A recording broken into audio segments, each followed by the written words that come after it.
और सबसे पहले बात राहुल गांधी की ईडी में पेशी की। तो अब राहुल गांधी ईडी के सामने शुक्रवार को नहीं सोमवार को पेश होंगे। राहुल गांधी ने सोनिया गांधी की तबीयत का हवाला देकर सोमवार तक का वक्त मांगा था, जिसके बाद ईडी ने भी राहुल गांधी को सोमवार तक का वक्त दे दिया है। उधर एआईसीसी दफ्तर में मुख्यमंत्री गहलोत ने मीडिया से बातचीत में एक बार फिर केंद्र और बीजेपी पर हमला बोला और कहा कि एजेंसी देश को बताए कि इस कारण से हमने पूछताछ के लिए बुलाया है। कांग्रेस आज भी राष्ट्रीय पार्टी है, हम दम खम से जवाब देंगे। कांग्रेस को चैलेंज मिला है, स्वीकार करते हैं और जवाब देंगे। देश के प्रति पूरी दुनिया में माहौल बना रखा है, वो अच्छा नहीं हो रहा। गहलोत ने सेना भर्ती में नई स्कीम अग्निपथ को लेकर भी केंद्र पर हमला बोला।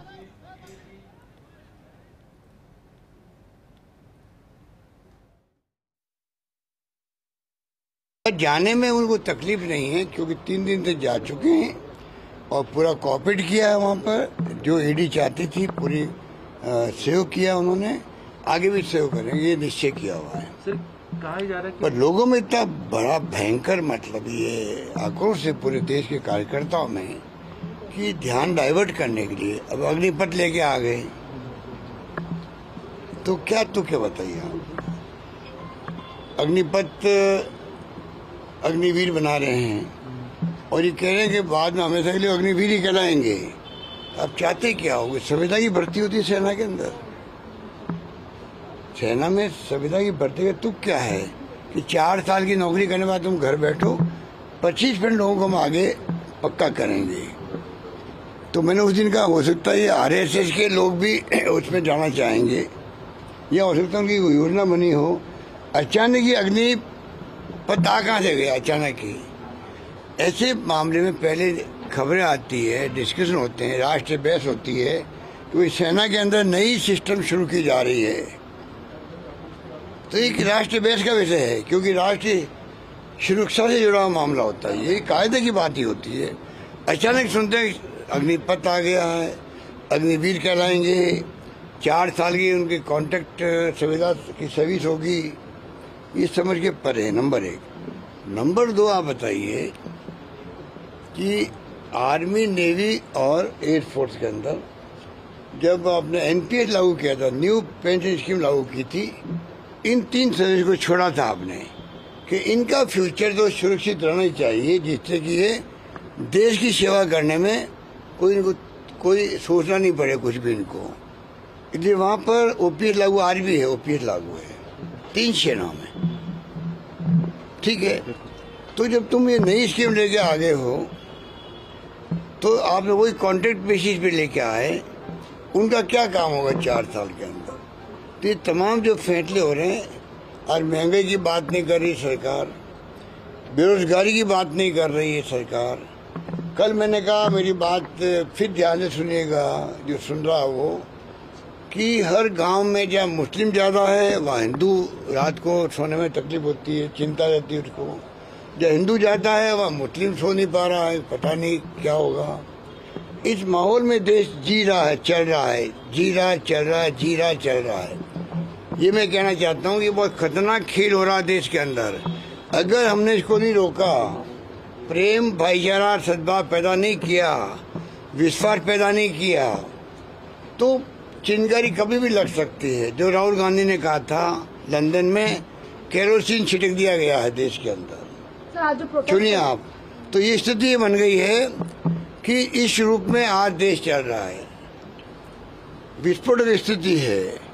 इसलिए मैं अपील करने के लिए मैंने कल हाथ जोड़ के अपील करी प्रधानमंत्री जी से कि मांग करना अलग बात है, बड़ी पार्टियों का जो मांग की सोनिया जी ने, 13 पार्टियों ने, उन्हें परवाह नहीं करी।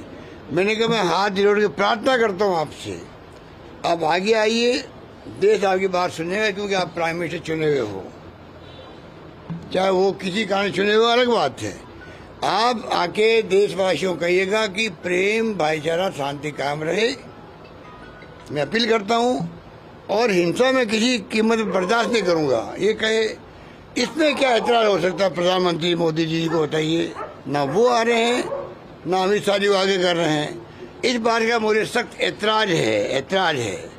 एक चुनाव मुख्यमंत्री में हूँ राजस्थान का, मुझे ऐतराज है कि इस प्रकार की अपील करके अगर शांति स्थापित हो देश के अंदर, उसमें कंजूसी क्यों की जा रही है, आने में क्यों हिचक रहे, मेरे को ऐतराज है। सर, आज देश भर में प्रोटेस्ट हुआ युवाओं का, मानेसर में भी, राजस्थान में भी, बिहार में भी। कांग्रेस ने कोई रणनीति तैयार की है उनके सपोर्ट में? अग्नि जो ये मामला है, ये प्रोटेस्ट चलते रहेंगे, आगे भी चलते रहेंगे, बिल्कुल प्रोटेस्ट चलेंगे, रैलियां होगी, इनको एक्सपोज किया जाएगा कि बिना कोई कारण के जब आप 1 रुपया नहीं ले सकते हो, नॉन प्रॉफिट कंपनी है ये, चाहे यंग इंडियन हो चाहे वो AGL हो, जब आप 1 रुपया ले ही नहीं सकते आप प्रॉफिट का, सोनिया गांधी जी, राहुल गांधी चाहे तो नहीं ले सकते हैं, ऐसे कानून इसके अंदर है, तो फिर मनी लॉन्ड्रिंग कहाँ हो गई है। देश को बताना चाहिए, एजेंसियों को भी, कि ये इन कारणों से हमने इनको पूछताछ के लिए बुलाया है। आप इस प्रकार डरा के धमका करके, आपको गलत फहमी है, कांग्रेस के कार्यकर्ता, कांग्रेस के नेताओं में दमखम है, सरकार नहीं बनी हमारी अलग बात है, और नेशनल पार्टी आज भी कांग्रेस पार्टी है देश के अंदर है, जिसका 135 साल का इतिहास है, ये कोई कमी नहीं रखेगी, दमखम के साथ में मुकाबला करेगी, इनको एक्सपोज करेगी, और जनता का मूड कब बदल जाए, ये इनको गलत फहमी है, ये अहम घमंड में मर रहे हैं, कोई पता नहीं पड़ता है जनता का मूड कब बदल जाए। अगर आपने गलत काम किए, महंगाई पे ध्यान नहीं दिया, बेरोजगारी पे ध्यान नहीं दिया, तो लोग कब तक बर्दाश्त करेंगे आपको, और उल्टा आप तनाव पैदा करवा रहे हो। तो मैं समझता हूँ कि ये अवसर मिल गया कांग्रेस को, तो इनको समझना चाहिए, ये अवसर मिला है कांग्रेस को, चैलेंज मिला है, उस चैलेंज को हम स्वीकार करते हैं और मुकाबला करेंगे हम लोग। सर, राष्ट्रपति के पास आप जा रहे हैं, क्या कोई कांग्रेस का दल राष्ट्रपति के पास ज्ञापन देने जाएगा आपके जो शायद मैंने सुना टाइम मांगा गया है, अगर टाइम मिल गया तो जाएंगे हम लोग, जो भी वो टाइम देंगे, मंडे को देंगे, कब देंगे, अपनी बात जाके कहेंगे। पर अच्छा नहीं हो रहा है, अच्छा नहीं हो रहा है।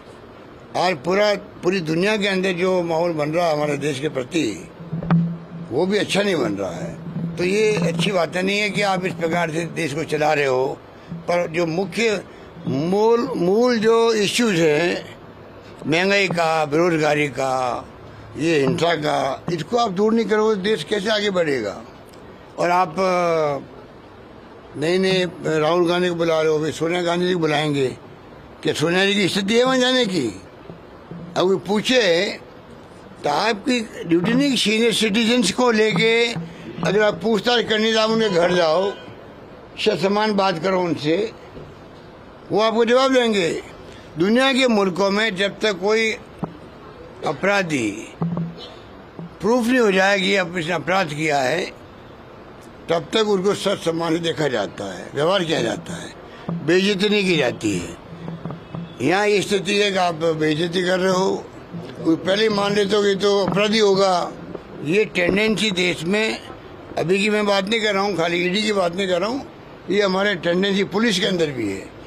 इसको बदलने का समय आ गया 21वीं सेंचुरी के अंदर, कि जब तक कोई आदमी वास्तव में प्रूफ नहीं हो जाए कि भाई ये इसे रेप किया है, इसे चोरी करी है, इसे डकैती करी है, तब तक आप कैसे उसको अपराधी मान सकते हो।